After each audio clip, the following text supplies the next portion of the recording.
વંદે ગુજરાત. નમસ્કાર. આજના બાયસેગના આજના વર્ચ્યુઅલ ક્લાસરૂમ ટ્રેનિંગ રૂમમાં હું આપ સૌનું હાર્દિક સ્વાગત કરું છું. આજે આપણે ઇલેક્ટ્રિશિયન ટ્રેડને લગતા યુનિવર્સલ મોટર વિશે વિસ્તૃત રીતના ચર્ચા કરીશું. આપણે જોઈશું કે યુનિવર્સલ મોટર કયા સિદ્ધાંત પર કામ કરે છે, તેમાં કયા કયા ભાગો હોય છે, તેના ફાયદાઓ, ગેરફાયદાઓ, રચના, ઉપયોગો તે વિશે આપણે ચર્ચા કરીશું. તો યુનિવર્સલ મોટરનું નામ યુનિવર્સલ મોટર કેમ છે? તો યુનિવર્સલ મોટર એ એસી અને ડીસી બેવ પાવર પર કામ કરે છે, તેથી તેને યુનિવર્સલ મોટર તરીકે ઓળખવામાં આવે છે. એની રચનામાં સિરીઝ વાઉન્ડ મોટર એટલે કે સ્ટેટરનું ફિલ્ડ કોઇલ અને રોટર વાઇન્ડિંગ તે કમ્યુટેટર સાથેના સિરીઝમાં હોય છે.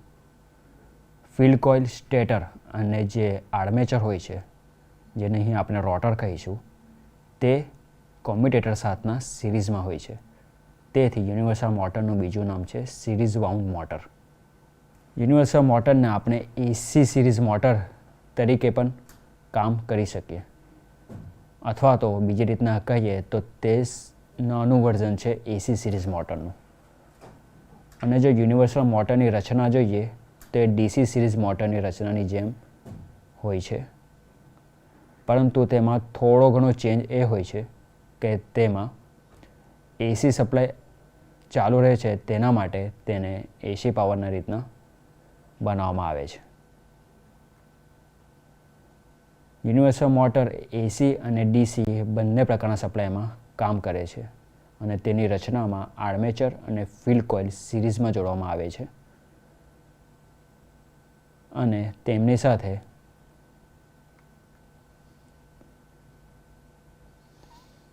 યુનિવર્સલ મોટર તે હાઈ સ્ટાર્ટિંગ ટોર્ક મોટર છે અને તે હાઈ સ્પીડમાં રન કરી શકે તથા વજનમાં ઓછી અને કોમ્પેક્ટ સાઇઝમાં અવેલેબલ હોય છે. તે વેરિયેબલ સ્પીડ ધરાવે છે, તેથી તેને હાઉસહોલ્ડ કામમાં વધારે ઉપયોગમાં લેવાય છે. જનરલી યુનિવર્સલ મોટરનું રેટિંગ 5 વોટથી લઈને 200 વોટ સુધીની અવેલેબલ હોય છે અને તે ભયાનક રીતના હાઈ સ્પીડે ફરે છે નો લોડ પર. આ એક તેનો ડિસએડવાન્ટેજ છે કે જો નો લોડ પર યુનિવર્સલ મોટર ચાલુ કરવામાં આવે તો તે ખૂબ જ વધારે સ્પીડ પર ફરે છે. આપણે જોયું તેમ યુનિવર્સલ મોટર એ પોર્ટેબલ પાવર ટૂલ્સ અને ઇક્વિપમેન્ટમાં યુઝ થાય છે અને હાઉસહોલ્ડ એપ્લાયન્સીસ એટલે કે મિક્સચરમાં, ગ્રાઇન્ડરમાં, રેફ્રિજરેટરમાં એ બધામાં પણ યુનિવર્સલ મોટરનો ઉપયોગ થાય છે. તેનું કંટ્રોલ ઇઝી છે અને તેમાં ટેપ્ડ કોઇલ અથવા ઇલેક્ટ્રોનિકલ કોઇલ આવેલી હોય છે, તેથી તેનું કંટ્રોલ કરવાનું ઇઝી રહે છે. તેમાં કમ્યુટેટર અને બ્રશનો પણ ઉપયોગ થાય છે, તેથી જો લાંબા ગાળે એનો ઉપયોગ કરવાનો હોય તો યુનિવર્સલ મોટરનો યુઝ કરવો હિતાવહ નથી, કારણ કે તે ખૂબ અવાજ કરે છે. તે માટે તેનો જો ઓછા સમય માટે ઉપયોગ કરવો હોય તો યુનિવર્સલ મોટર્સનો યુઝ આપણે કરી શકીએ. યુનિવર્સલ મોટરના ભાગો: પહેલું છે બોડી, બીજું આર્મેચર, ત્રીજું ફિલ્ડ પોલ અને ફિલ્ડ વાઇન્ડિંગ, ચોથું આર્મેચર, પાંચમું કમ્યુટેટર, છઠ્ઠું બ્રશ એન્ડ બ્રશ હોલ્ડર, સાતમું એન્ડ પ્લેટ. અહીં આર્મેચર અને ફિલ્ડ એ બે સિરીઝમાં હોય છે કમ્યુટેટર સાથના. આ તેની રચના છે.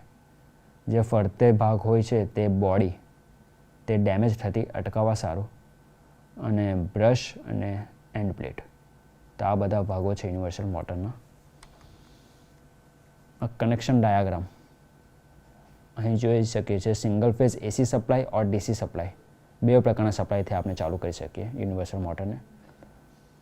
તે ફિલ્ડ વાઇન્ડિંગ સાથના જોડેલું છે અને ફિલ્ડ વાઇન્ડિંગ કનેક્ટેડ છે રોટર સાથના, અને રોટર પર આપણે બે કમ્યુટેટર જોઈ શકીએ અને કમ્યુટેટર સાથના બ્રશ કનેક્ટેડ હોય છે. તો આ સિમ્પલ કનેક્શન ડાયાગ્રામ છે યુનિવર્સલ મોટરનું. બધું સિરીઝમાં, રોટર, સ્ટેટર અને કમ્યુટેટર. આ યુનિવર્સલ મોટરની સર્કિટ. ઇનપુટ વોલ્ટેજની સાથે સિરીઝ ફિલ્ડ અને આર્મેચર સિરીઝમાં, તથા બીજી આકૃતિમાં પ્લસ માઇનસ એટલે કે ડીસી સપ્લાય બતાવ્યો છે, જેમાં નેગેટિવ ફેઝ જે છે તે આર્મેચરમાં જાય છે, આર્મેચરથી ફિલ્ડમાં. અને બાજુમાં નાની આકૃતિમાં સિમ્બોલ બતાવ્યો છે આર્મેચર અને ફિલ્ડ સિરીઝમાં, અને એને ડીસી સપ્લાય આપવામાં આવે છે. કમ્યુટેટર વિશે જાણીએ. યુનિવર્સલ મોટરમાં કમ્યુટેટર એક મહત્વનો ભાગ છે. આર્મેચર વાઇન્ડિંગ અને ફિલ્ડ વાઇન્ડિંગને સિરીઝમાં જોડવામાં આવે છે અને વચ્ચે કમ્યુટેટર અને બ્રશ રાખવામાં આવે છે. હાઈ રેઝિસ્ટન્સ બ્રશનો ઉપયોગ વધારે હિતાવહ છે કારણ કે તે કમ્યુટેટરમાં લેસ સ્પાર્કિંગ કરશે. જો વધારે લો રેઝિસ્ટન્સ રાખીશું તો સ્પાર્કિંગ વધારે થશે અને ડેમેજ થવાની શક્યતા વધારે રહેલી છે. તેથી હાઈ રેઝિસ્ટન્સવાળો બ્રશ યુઝ કરવો હિતાવહ છે. યુનિવર્સલ મોટર કેવી રીતના કામ કરે તે જોઈએ. તો યુનિવર્સલ મોટર એ ડીસી સિરીઝ મોટરની જેમ જ કામ કરે છે, પરંતુ તેનું મેગ્નેટિક પાથ લેમિનેટેડ કરેલ હોય છે. એક ખૂબ મહત્ત્વનું વાક્ય છે કે યુનિવર્સલ મોટર તે ડીસી સિરીઝ મોટરની જેમ કામ કરે છે, પરંતુ યુનિવર્સલ મોટર એ એસી પર પણ કામ કરે છે, તેથી તેનું મેગ્નેટિક પાથ લેમિનેટેડ કરવું કમ્પલસરી છે. હવે લેમિનેટેડ સ્ટેટર તે નેસેસરી છે કારણ કે ફ્લક્સ જે છે તે ઓલ્ટરનેટિંગ પણ હોઈ શકે. જો ડીસીમાં યુઝ કરે તો વાંધો નહીં, પણ જો એસી સપ્લાય આપીએ તો તે ઓલ્ટરનેટિંગ કરંટ પ્રોડ્યુસ કરશે, તેથી લેમિનેટેડ સ્ટેટેડ કમ્પલસરી. આર્મેચર તે વાઉન્ડ ટાઈપનું હોય છે, like a small DC motor.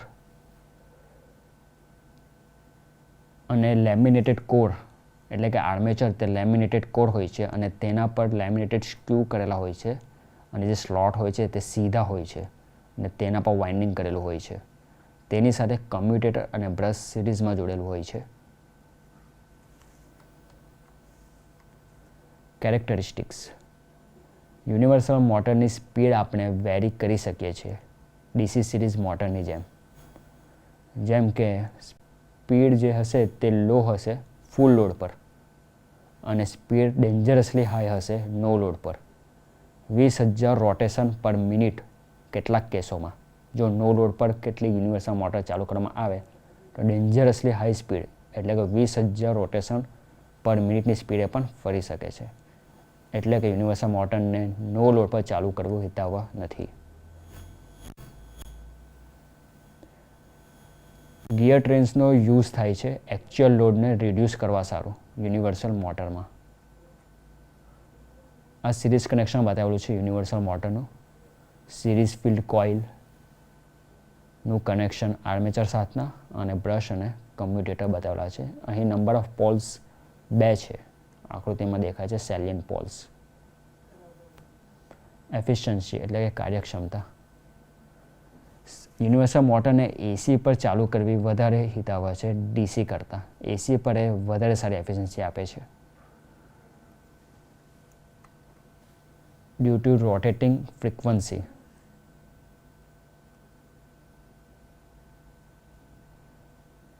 તથા યુનિવર્સલ મોટર એ લાઇટ વેઇટ હોય છે.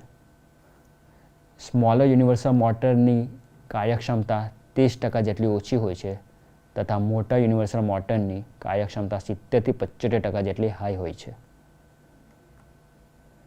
ગેરફાયદાઓ. યુનિવર્સલ મોટરના કેટલાક ગેરફાયદાઓ છે, જેમ કે ઓછી લાઈફ ડ્યુ ટુ કમ્યુટેટર એટલે કે કમ્યુટેટરમાં જે સ્પાર્કિંગ થાય છે બ્રશને કારણે, તેના લીધે યુનિવર્સલ મોટરનું બગડી જવું સંભવ છે. એટલે કે એની લાઈફ ડ્યુરેશન ઓછી હોય છે. બીજું સ્પાર્કિંગ પ્રોબ્લેમ ડ્યુ ટુ બ્રશ અને કમ્યુટેટર. આપણે જેમ પાછળ જોઈ ગયા તેમ બ્રશ અને કમ્યુટેટરના સ્પાર્કિંગ પ્રોબ્લેમને કારણે એની લાઈફ ઓછી હોય છે. Risk of overheating. જો વધારે લાંબા ગાળા ટાઈમે આપણે યુનિવર્સલ મોટર ચાલુ રાખીએ તો ઓવરહીટિંગ મારે છે, તેથી યુનિવર્સલ મોટરનું લાંબા ગાળે ચાલુ હિતાવહ નથી. અને તેને મોસ્ટલી ક્લીન એર એટલે કે ખુલ્લું વાતાવરણમાં યુનિવર્સલ મોટર ચલાવવી જોઈએ. રિવર્સલ ઓફ રોટેશન એટલે કે એક બાજુ યુનિવર્સલ મોટર ફરતી હોય, એનું રોટર ફરતું હોય તો એને ચેન્જ કેવી રીતના કરવાનું. ધારો કે ક્લોકવાઇઝ ફરતી છે, ઘડિયાળના કાંટાની દિશામાં રોટર ફરતું છે, તો તેને એન્ટી ક્લોકવાઇઝ એટલે કે એનાથી વિરુદ્ધ દિશામાં કેવી રીતના ફેરવી શકીએ. તો જવાબ છે કાં તો ફિલ્ડ વાઇન્ડિંગ, ક્યાં તો આર્મેચર વાઇન્ડિંગ. બેમાંથી કોઈ પણ એક વાઇન્ડિંગના લીડ જે હોય છે, વાયર જે હોય છે તે રિવર્સ કરવા. બેવના નહીં, ક્યાં તો ફિલ્ડ વાઇન્ડિંગ, ક્યાં તો આર્મેચર વાઇન્ડિંગ. તે રીતના આપણે રોટરને એની ઉલટી દિશામાં ફેરવી શકીએ. આગળ આપણે જોઈશું આકૃતિઓમાં. ધારો કે આ મેઇન ડાયરેક્શન છે, ઘડિયાળના કાંટાની દિશામાં, એટલે કે ક્લોકવાઇઝ દિશામાં સિંગલ ફેઝ સપ્લાય આપ્યો છે. આર્મેચર દેખાય છે જે ઘડિયાળના કાંટાની દિશામાં ફરે છે. બાજુમાં ફિલ્ડ વાઇન્ડિંગ છે. ધારો કે આપણે એની ડાયરેક્શન રિવર્સ કરવી છે તો ક્યાં તો આર્મેચર વાઇન્ડિંગના ટર્મિનલ રિવર્સ કરવાના, ક્યાં તો ફિલ્ડ વાઇન્ડિંગના ટર્મિનલ.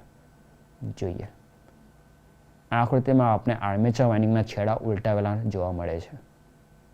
ફિલ્ડ વાઇન્ડિંગના છેડા જેમ છે તેમ જ છે અને ડાયરેક્શન ઓફ રોટેશન ઉપર આપણે બતાવ્યું છે તેમ હવે એન્ટી ક્લોકવાઇઝ ફરશે, એટલે કે ઘડિયાળના કાંટાની વિરુદ્ધ દિશામાં ફરશે. ફિલ્ડ વાઇન્ડિંગ લીડ, આ આકૃતિમાં આપણે ફિલ્ડ વાઇન્ડિંગને ઉલટી દિશામાં કનેક્ટ કર્યા છે. જે પહેલે કનેક્ટ કર્યું હતું તેને ઉલટી દિશામાં કનેક્ટ કર્યું ને આર્મેચર જે છે જે જેમ હતું તેમ જ આકૃતિ એમાં. તો આપણે જોઈ શકીએ કે આર્મેચર જે છે તે એન્ટી ક્લોકવાઇઝ દિશામાં ફરે છે. સ્પીડ કંટ્રોલ, યુનિવર્સલ મોટરની સ્પીડ કેવી રીતના કંટ્રોલ કરી શકાય? તો તેમાં થાઇરિસ્ટર સર્કિટ મૂકવામાં આવે છે અને તેમાં મલ્ટિપલ ટેપ્સ મૂકવામાં આવે છે. ફિલ્ડ કોઇલમાં આપણને જેમ જેમ સ્પીડ જોઈએ તેમ તેમ આપણે ટેપનો પોઝિશન ચેન્જ કરી શકીએ અને સ્ટેપ સ્પીડ કરી શકીએ. અથવા તો કેટલાક યુનિવર્સલ મોટરમાં ડાયોડનો યુઝ થાય છે. ડાયોડને સિરીઝમાં જોડવામાં આવે છે મોટર સાથેનો. અથવા હાઉસ હોલ્ડ બ્લેન્ડર્સમાં ફિલ્ડ કોઇલમાં ટેપ્સ જોડવામાં આવે છે, એટલે કે ફિલ્ડ કોઇલને કેટલું એક્સાઇટ કરવું છે તેના પર આપણે ટેપ એડજસ્ટ કરીને આપણે યુનિવર્સલ મોટરની સ્પીડ ચેન્જ કરી શકીએ. બીજી એકદમ સિમ્પલ મેથડ છે સ્પીડ કંટ્રોલ કરવાની, રેઝિસ્ટન્સ મેથડ, કે જેમાં મોટરની સ્પીડ રેઝિસ્ટર R દ્વારા કંટ્રોલ થાય છે, જેમાં રેઝિસ્ટર મોટર સાથેના સિરીઝમાં જોડેલું હોય છે. એટલે કે રેઝિસ્ટર વધે તો સ્પીડ ઘટે અને રેઝિસ્ટન્સ ઘટે તો સ્પીડ વધે. સ્વિંગ મશીન એટલે કે સિલાઈ મશીનમાં આ પ્રકારની મેથડનો ઉપયોગ કરવામાં આવે છે. ઉપયોગો, યુનિવર્સલ મોટરના ઉપયોગો. યુનિવર્સલ મોટર એ 1000 વોટ્સથી ઓછી રેન્જમાં અવેલેબલ હોય છે. તેની હાઈ સ્પીડ તેને ઘણી ખરા ઉપયોગમાં બનાવે છે, જેમ કે બ્લેન્ડર્સમાં, વેક્યુમ ક્લીનર્સમાં, હેર ડ્રાયર્સમાં, કે જ્યાં હાઈ સ્પીડ નેસેસરી છે અને ઓછું વજન ડિઝાયરેબલ છે. તથા તેના બીજા ઉપયોગો છે ડ્રિલ્સમાં, સેન્ડર્સમાં, જીગસોઝમાં, પાવર ટૂલ્સમાં. આ બધામાં પણ યુનિવર્સલ મોટરનો ઉપયોગ થાય છે. તથા ડોમેસ્ટિક સ્વિંગ મશીન અને વોશિંગ મશીનમાં યુનિવર્સલ મોટરનો ઉપયોગ આઈડિયલ ચોઇસ છે. સવાલ જવાબ જોઈએ. કઈ મોટર AC અને DC બંને પર વર્ક કરી શકે? જવાબ છે યુનિવર્સલ મોટર. યુનિવર્સલ મોટરનું બીજું નામ શું હોઈ શકે છે? જવાબ છે commutated series wound motor. Universal મોટરનું કન્સ્ટ્રક્શન કયા મોટરની જેમ છે? જવાબ DC સિરીઝ મોટર. યુનિવર્સલ મોટરનું વાઇન્ડિંગનું કન્સ્ટ્રક્શન કેવી રીતના હોય છે? તો સ્ટેટરનું ફિલ્ડ કોઇલ તે રોટર વાઇન્ડિંગ સાથેના સિરીઝમાં હોય છે અને કમ્યુટેટર એ બેની વચ્ચે બ્રશ સાથેના સિરીઝમાં હોય છે, ફિલ્ડ કોઇલ અને આર્મેચરની વચ્ચે. યુનિવર્સલ મોટરની કેરેક્ટરિસ્ટિક્સ જણાવો. કે તે હાઈ સ્ટાર્ટિંગ ટોર્ક ધરાવે છે, હાઈ સ્પીડ પર ફરી શકે છે, વજનમાં હલકી હોય છે અને સાઇઝમાં નાની હોય છે તથા તેને વેરિયેબલ સ્પીડ પર ફેરવી શકાય છે. જનરલ રેટિંગ કહો યુનિવર્સલ મોટરના, તો 5 થી 200 વોટના રેટિંગમાં તે અવેલેબલ હોય છે. આ વિધાન સાચું છે કે યુનિવર્સલ મોટર એ ડેન્જરસલી હાઈ સ્પીડ પર ફરે છે નો લોડ પર? જવાબ છે હા. રેટિંગ કહો યુનિવર્સલ મોટરના 5 થી લઈને 200 વોટ સુધીનો. યુનિવર્સલ મોટરના ભાગો જણાવો. પહેલું બોડી, બીજું આર્મેચર, ત્રીજું ફિલ્ડ પોલ અને ફિલ્ડ વાઇન્ડિંગ, ચોથું આર્મેચર વાઇન્ડિંગ, પાંચમું કમ્યુટેટર, છઠ્ઠું બ્રશ અને બ્રશ હોલ્ડર, સાતમું એન્ડ પ્લેટ. યુનિવર્સલ મોટરના ગેરફાયદાઓ જણાવો. તો કમ્યુટેટરને કારણે યુનિવર્સલ મોટરની લાઈફ ઘણી ઓછી હોય છે. સ્પાર્કિંગ પ્રોબ્લેમને કારણે, ઓવરહીટિંગને કારણે તથા તેને મોસ્ટલી ક્લીન એર જે અવેલેબલ હોય તેવા વાતાવરણમાં રાખવું જરૂરી છે. આપણે યુનિવર્સલ મોટરની ડાયરેક્શન કેવી રીતના ચેન્જ કરી શકીએ? તો ક્યાં તો ફિલ્ડ વાઇન્ડિંગ અથવા તો આર્મેચર વાઇન્ડિંગના છેડાઓ ચેન્જ કરીને યુનિવર્સલ મોટરના ડાયરેક્શન ચેન્જ કરી શકીએ. યુનિવર્સલ મોટરની એપ્લિકેશન એટલે કે ઉપયોગો જણાવો. મિક્સચર્સમાં, બ્લેન્ડર્સમાં, વેક્યુમ ક્લીનર્સમાં, વોશિંગ મશીનમાં, સીવવાના સંચામાં વગેરેમાં યુનિવર્સલ મોટરનો ઉપયોગ થાય છે. મિત્રો, આજે આપણે યુનિવર્સલ મોટર વિશે ચર્ચા કરી. નેક્સ્ટ ટાઈમ જ્યારે આપણે મળીશું ત્યારે કોઈ બીજા સબ્જેક્ટ કોઈ વિસ્તૃત રીતના ચર્ચા કરીશું. Thank you.